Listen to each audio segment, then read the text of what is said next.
Okay, good morning, everybody. Good morning. It is Monday. Today, Paul and the false apostles. 2 Corinthians chapter 11, starting at verse 1. I hope you will put up with a little more of my foolishness.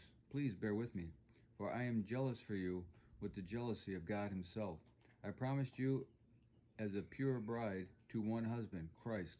But I fear that somehow your pure and undivided devotion to Christ will be corrupted, just as Eve was deceived by the cunning ways of the serpent. You happily put up with whatever anyone tells you, even if they preach a different Jesus than the one we preach, or a different kind of spirit than the one you received, or a different kind of gospel than the one you believed.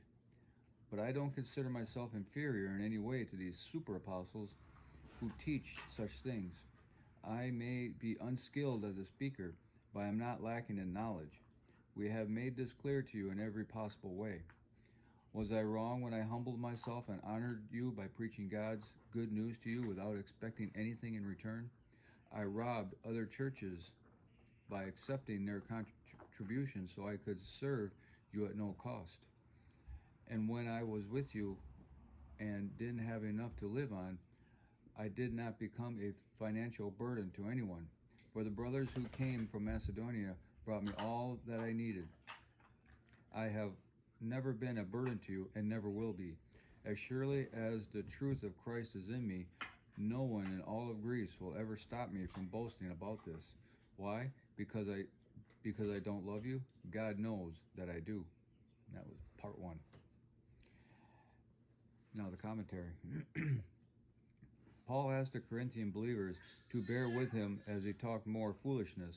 In other words, Paul felt foolish rehearsing his credentials as a preacher of the good news, 2 Corinthians chapter 11, verse 16 to 21.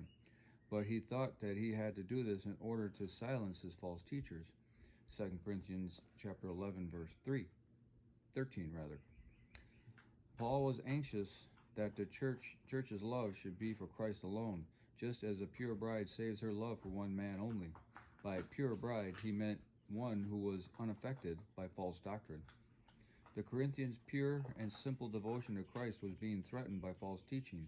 Paul did not want the believers to lose their single-minded love for Christ. Keeping Christ first in your life can be very difficult when you have so many distractions threatening to sidetrack your faith. Just as Eve lost her focus by listening to the serpent, you can lose your focus by letting your life become overcrowded and confused. Is there any